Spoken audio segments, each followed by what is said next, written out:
Ladies and gentlemen, who this light got me feeling like? Ladies and gentlemen, hopefully y'all doing good. Hopefully y'all staying blessed like always. Just got off work. About to have a little Bible study session with y'all boys and girls. And yeah, today today we are reading about Gideon. Y'all, I've been getting into my Bible way more, right? Reading it, like actually locking in, studying it, highlighting, like writing meanings that I feel, right? And okay, today we using the iPad. I don't know why. It's easier for me to read on the iPad though. But actually locked in, and it's crazy how like these stories, right? These stories are crazy. Okay, right now I'm in Judges, and I just read a story about Gideon.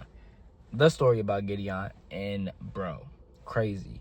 And it's crazy how God can get people through so much stuff. But today, get ready, get your Bibles out, be ready to listen. And I'm here to entertain you, but also give you the word, and mainly give you the word. So, because this truly is not about entertainment. This is about feeding the spirit and reading the Bible and reading the word that God gave us to read and to truly learn about him. So, ladies and gentlemen, get your snacks, get the Bible, and let's read this together, y'all. So, we're going to start off on Judges 6. Gideon becomes Israel's judge. And also with these names, look, I'm going to try my best. I literally try to listen to the names and stuff. I might, try to play it, but I might just say, because it's a lot of names that I don't know how to pronounce. A lot of easy words I'm going to mess up anyway. So, might as well just try my best. So, let's get it. Judges 6, chapter 1. The Israelites did evil in the Lord's sight. Okay, going back. Let's go back.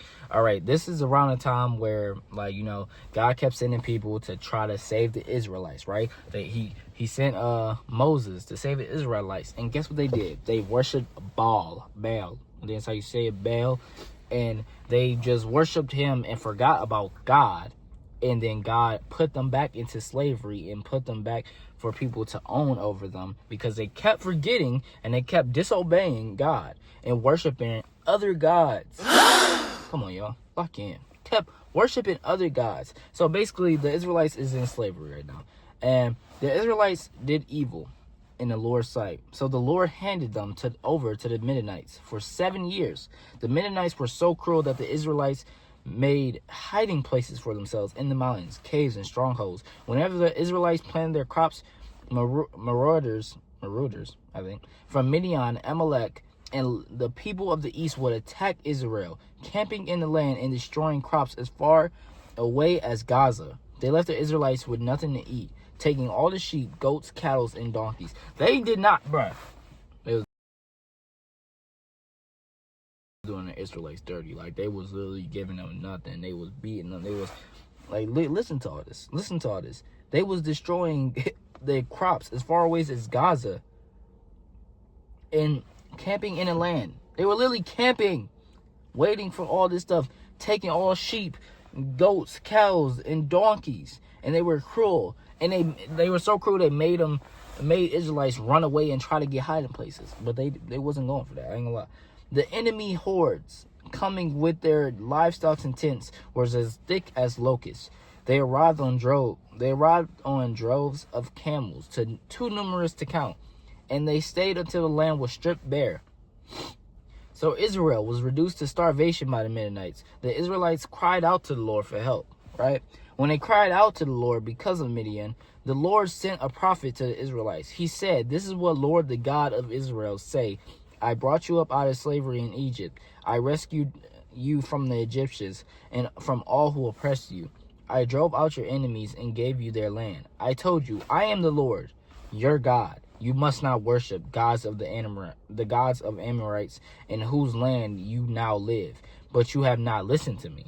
See, it's crazy how God give us directions. Literally, God would be like, don't go right? Literally, let's say you can go at any place you want to go. God will be like, do not go to that place. And guess what we do? We end up going to that place. I ain't gonna lie, we make mistakes in life. But it's crazy because they kept making this mistake, and God kept forgiving them. God kept giving them another chance because he's God.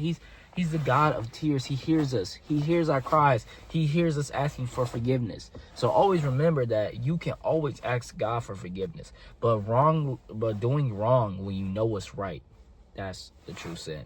And don't worship any other gods, because there is no other gods. There's nothing else. There's only Jesus Christ, God, and the Holy Spirit. Then the angel of the Lord came and sat beneath the great tree at Oprah, which belonged to Joash, the clan of Abiezer. Hopefully. Gideon, the son of Joash, was threshing wheat at the bottom of the winepress to hide the grain for the Mennonites. The angel of the Lord appeared to him and said, "Mighty hero, the Lord is with you." Yeah. Sir, Gideon replied, "If the Lord is with us, why has all this happened to us? And where are all the miracles our ancestors told us about? Didn't they say the Lord brought us up out of Egypt? But now the Lord has abandoned us and handed us over to the Midianites.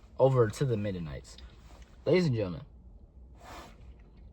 we can always say that we go through pain in life. We can always say that it struggles, and having a mindset of, why would God put me through this? Why am I suffering this? Sometimes we are getting punished for the stuff that we did, and sometimes it is to strengthen us. It is to build us and to create us into the person that we need to become. Ladies and gentlemen, depending on the mindset you have, you always know that God is in the right. You cannot blame God on anything. All right, there is nothing in this world that you can blame God on for doing wrong, because God is always right, and He always going to do right for you, and He's always going to be there for you. And so let's keep going. Then the Lord turned to him and said, "Go with strength. Go with the strength you have and rescue Israel from the Mennonites. I am sending you." But Lord, Gideon replied, "How can I rescue Israel? My clan is the weakest in the whole tribe of Manasseh, and I am the least in my entire family." Man, this part hit me a lot, right? Because I feel like, this is basically an underdog story too, right? But we always, God can tell us something to do, and we always have that negative. Like, we always have that lack of self-confidence in us that God knows that we can do, right? He literally said, so God, listen, the Lord told him, "Go with the strength you have and rescue Israel from the Midianites. I am sending you." And he still said, "But I'm the weakest. But how can I do this? I'm the weakest. We the weakest tribe. I'm the weakest in my whole clan." Ladies and gentlemen, when God tells you to do something, you got to do it, and you got to have faith in it. That's where faith comes in, man. When you feel like it's nothing left, when you are on the edge of the cliff and you falling off, and you understand that God is there to catch you. God is going to power you through the times that you need. You struggling low on rent. You struggling on getting up to work. You feeling like you're feeling sick, but you still got to feed the family. Ladies and gentlemen, God is always with us. And God tells us that He's always with us. He shows us every single day that He's with us, because because we wake up, okay? Because we wake up, because we have another chance at life, because we're blessed to breathe air. And ladies and gentlemen, we are always going to be scared. We are always going to have a lack of confidence in us at some point. But God sees what you have. God sees the potential you have, and anything is possible through God. So let's keep reading, y'all. The Lord said to him, "I will be with you, and you will destroy the Midianites as if you were fighting against one man." Oh! Gideon replied, "If you are truly going to help me, show me a sign to prove that it is really Lord speaking to me. Don't go away until I come back and bring my offering to you." He answered, "I will stay here until you return." Gideon hurried home. He cooked a young goat with a basket of flour. He baked some bread without yeast. Then, carrying the meat in a basket and the broth in a pot, he brought them out and presented them to an angel who was under the great tree. The angel of God said to him, "Place the meat, the unleavened bread, on the rock and pour the broth over it." And Gideon did as he was told. Then the angel of the Lord touched the meat and bread with the tip of the staff in his hand. And fire flamed up from the rock and consumed all he had brought, and the angel of the Lord disappeared. When Gideon realized that it was the angel of the Lord, he cried out, "O sovereign Lord, I am doomed. I have seen the angel Lord face to face." It's all right, the Lord replied. "Do not be afraid. You will not die." And Gideon built an altar to the Lord. I'm spending a lot. My bad, y'all. And Gideon built an altar to the Lord there and named it Yahweh Shalom, which means Lord is peace. The altar remains in Oprah in the land of the clan to Abizar to this day. Okay. That night, the Lord said to Gideon, take the second bull from your father's herds the one that is 7 years old, pull down your father's altar to Baal and cut down the Asherah pole standing beside it. Then build an altar to the Lord your God here on this hilltop sanctuary, laying the stones carefully. Sacrifice the bull as a burnt offering on the altar, using as fuel the wood of the Asherah pole you cut down. So Gideon took 10 of his servants and did as the Lord had commanded. But he did it at night because he was afraid of other members of the father's household and the people of the town. Early next morning, as the people of the town began to stir, someone discovered that the altar of Baal has been broken down. Is it Baal or Baal? I think it's Baal. Okay, my bad, yo. And has been broken down, and that the Asherah pole beside it had been cut down. In their place, a new altar had been built on it, where were the remains of the bull that had been sacrificed. The people said to each other, who did this? And after asking around, making a careful search, they learned that it was Gideon, the son of Joash. Bring out your son, the men of the town demanded Joash. He must die, destroying the altar of Baal and for cutting down the Asherah pole. But Joash shouted to the mob that confronted him, why are you defending Baal? Will you argue his case? Whoever pleads his case will be put to death by morning. If Baal is truly a god, let him defend himself and destroy the one who broke down his altar. But he's not a god. He fake. Only one God. Stand on business. From then on, Gideon was called Jerub-Baal, which means let Baal defend himself because he broke down Baal's altar. Gideon asked for a sign. Soon afterward, the armies of Midian, Amalek, and the people of the east formed an alliance against Israel and crossed the Jordan, camping in the valley of Jezreel. Then the Spirit of the Lord clothed Gideon with power. He blew a ram's horn. Oh my gosh, y'all. He blew a ram's horn as a call to arms, and the man of the clan Abizar came to him. He also sent messages throughout the Manasseh, Asher, Zebulun, and Naphtali, summoning their warriors, and all of them responded. Then Gideon said to God, if you are truly going to use me, rescue Israel as you promised. Prove it to me in this way. I will put a wool fleece on the threshing floor tonight. If the fleece is wet with dew in the morning, but the ground is dry, then I will know that you are going to help me rescue Israel as you promised. And this is just what happened. When Gideon got up early next morning, he squeezed the fleece and wrung out a whole bowl full of water. Yeah. Then Gideon said to God, please don't be angry with me, but let me make one more request. Let me use the fleece for one more test. This time, let the fleece remain dry while the ground around it is wet with dew. So that night, God did as Gideon asked. The fleece was dry in the morning, but the ground was covered with dew. Come on, y'all don't understand, man. Like, people don't understand how, like, God is really God. I was gonna say that man, but it's God. Come on, now he asks, and you know, one thing that I always think about, I'm like, dang, they used to really, like, ask God. Like, they used to just ask God to do this, and, like, he used to do it, like, in front of them. Like, you know, it still happens to this day. We just don't really, you know, realize. You gotta see, you know what I'm saying?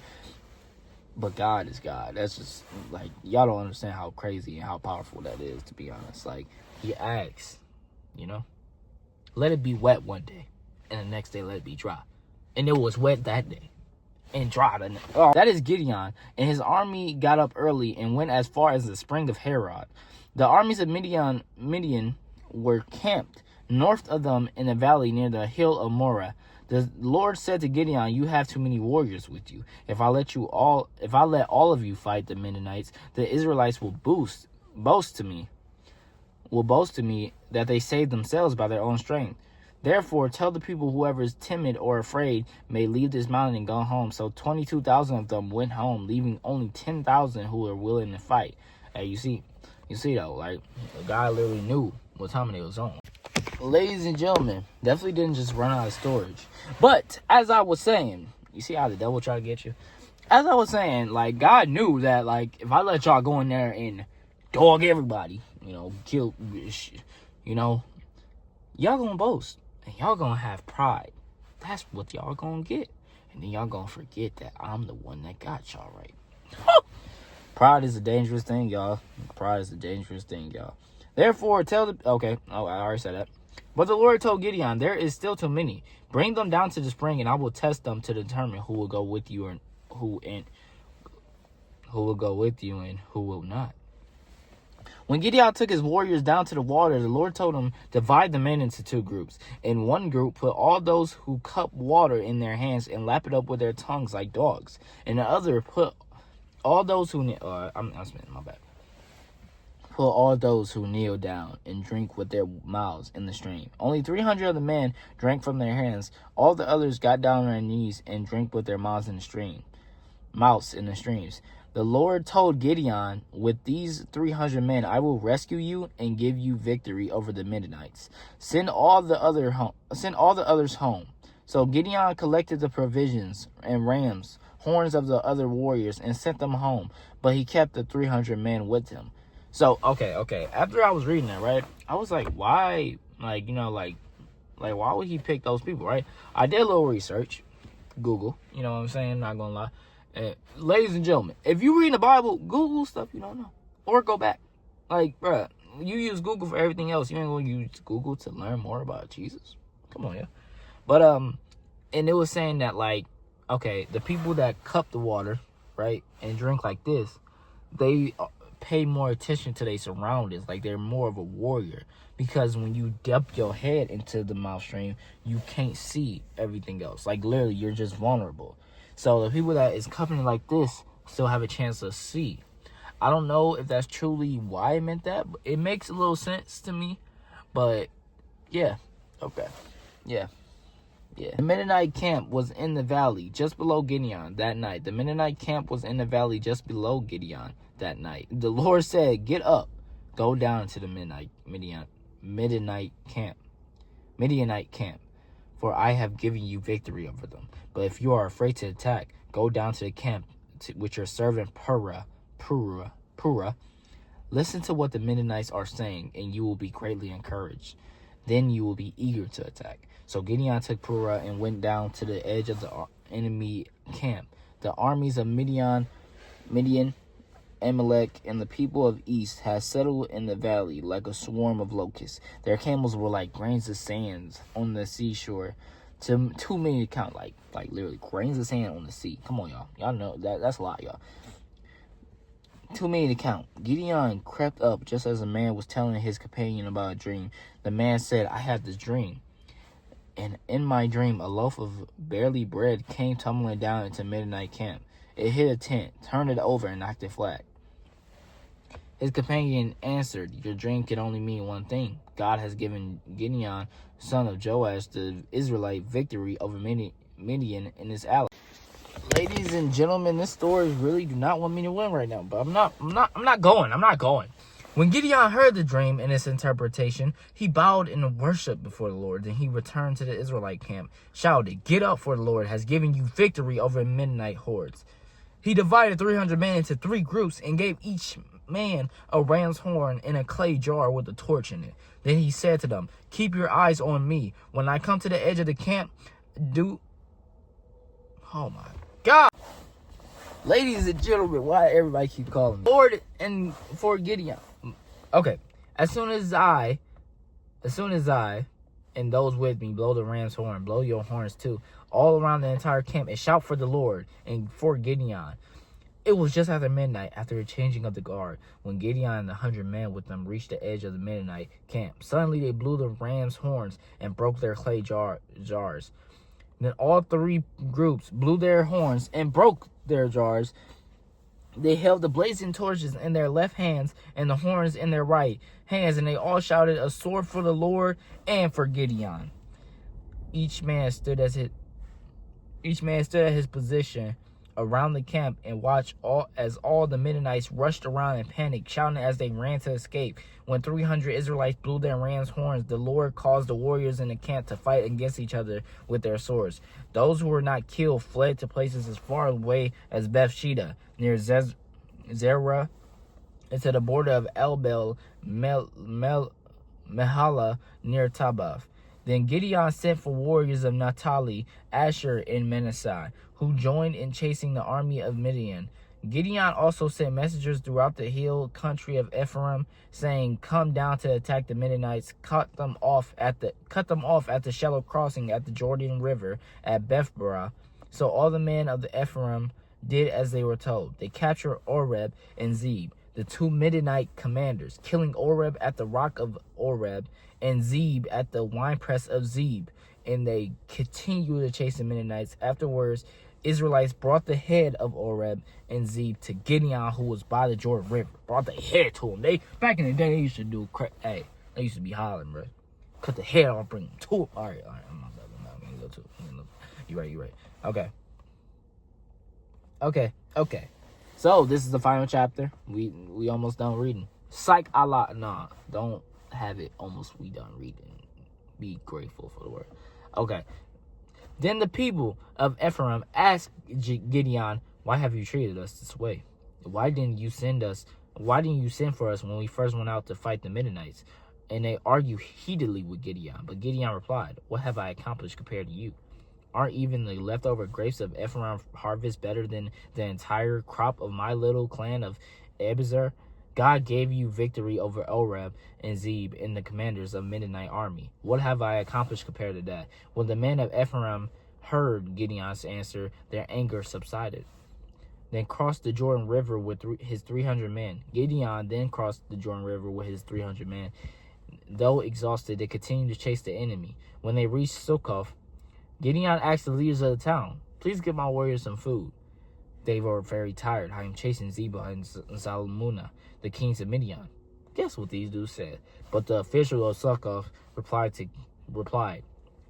"Catch Zebah and Zalmunna first, and then we will feed your army." Oh, they thought they wasn't gonna do it. They thought Gideon was just like sweet. They thought Gideon was sweet. That's really what happened. So Gideon said, "After the Lord gives me this victory over Zebah and Zalmunna, I will return and tear your flesh with thorns and briars from the wilderness." I don't know. They should have just listened, y'all. For there Gideon went up to the Peniel and asked again for food, but he got the same answer. So he said to the people of Peniel, "After I return in victory, I will tear down this tower. I will tear it down." By this time, Zebah and Zalmunna were in Karkar with about 15,000 warriors. I don't know what that word means, y'all. We're going to search it. All that reminded of allied armies of the east, for 120,000 had already been killed. Gideon circled around by caravan route east of Nobah and Jojabah, taking the Midianite army by surprise. Zebah and Zalmunna, the two Midianite kings, fled, but Gideon chased them down and captured all their warriors. He's staying on business, man. Walk them down. After this, Gideon returned from the battle by the way of Hir Pass. Then he captured a young man from Succoth and demanded that he write down all the names of all 77 officials and elders in the town. Gideon then returned to Succoth and said to the leaders, "Here are Zebah and Zalmunna. When we were here before, you taunted me, saying, 'Catch Zebah and Zalmunna first, and then we will feed your exhausted army.'" Then Gideon took the elders of the town and taught them a lesson, punishing them with thorns and briars from the wilderness. He also tore down the tower of Peniel and killed all the men in the town. That boy was standing on business. Then Gideon asked Zebah and Zalmunna, "The men you killed at Tabor, what were they like? Like you, they replied. "They all had a look of a king's son. They were my brothers, the son of my own mother," Gideon exclaimed. "As surely as the Lord lives, I wouldn't kill you if you hadn't killed them." Turning to Jether, his oldest son, he said, "Kill them." But Jether did not draw his sword, for he was only a boy and was afraid. Then Zebah and Zalmunna said to Gideon, "Be a man." Ooh, that was howling. "Be a man and kill us yourself." So Gideon killed them both and took the royal ornaments from the necks of their camels. It's not like he killed them and then just took, not like that. Okay, you're gonna see why. But hey, I give them respect, right? Because they said be a man and kill yourself. They knew they was gonna die, but they said be a man and kill yourself. They hollered, but guess what he did? Stood on business. Okay, then the Israelites said to Gideon, be our ruler. You and your son, your grandson, will be our rulers, for you have rescued us from the Midian. But Gideon replied, I will not rule over you, nor will my son. The Lord will rule over you. However, I do have one request, that each of you give me an earring from the plunder you collected from your fallen enemies. The enemies being Ishmaelites, all wore gold earrings. Gladly, they replied. They had spread out a cloak, and each one threw in a gold earring he had gathered from the plunder. The weight of the gold earring was 43 pounds, not including the royal ornaments and pendants in the purple clothing worn by the kings of Midian, or the chains around the necks of their camels.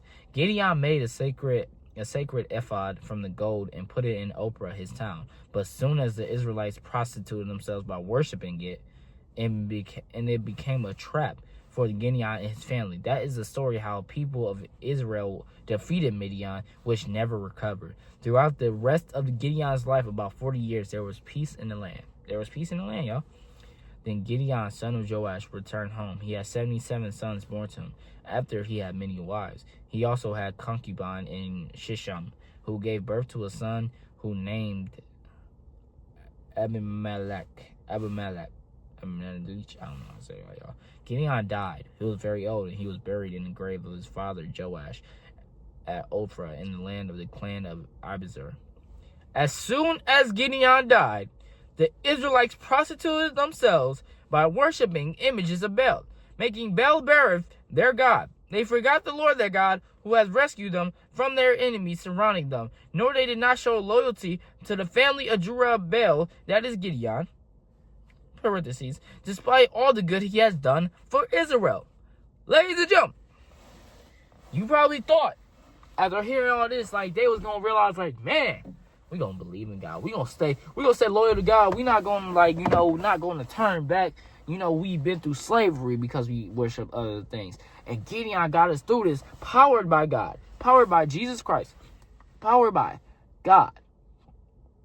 Right? He got us through this. Guess what they did? They turned right back. And that kind of reminds you how we can fall back into temptation so quick. Like, you can promise, you can get hyped, you can say all this stuff, and you can fall. You can fall right back. But ladies and gentlemen, if you keep God on your side, if you keep worshiping God, if you keep letting God use you in life and letting him keep you pure thoughts, you don't have to worry about none of that. Ladies and gentlemen, the Israelites made mistakes and kept worshiping other people. They worshiped Baal instead of worshiping God, their creator, the person that told them the reason why they're getting punished, and they still kept doing it. And one of the sayings I started to realize, it says, Father, forgive them, for that's what Jesus said, Father, forgive them, for they do not know what they do. But we got to realize that a lot of times we know what we do. We just continually sin, but we don't truly know the actions of what we are committing and the sin that we are actually committing on ourselves. Ladies and gentlemen, this is an amazing story. Stop playing with Gideon. All right, I ain't gonna lie, this is probably my favorite story I've read yet. God work in your life. Let God work in your life. And stop boasting these other people, man. Don't boast these prophets. Don't boast these other people. Boast God. Stand on business, ladies and gentlemen. I'll see y'all later. I'm low-key hyped. Have a blessed day, y'all. Yeet!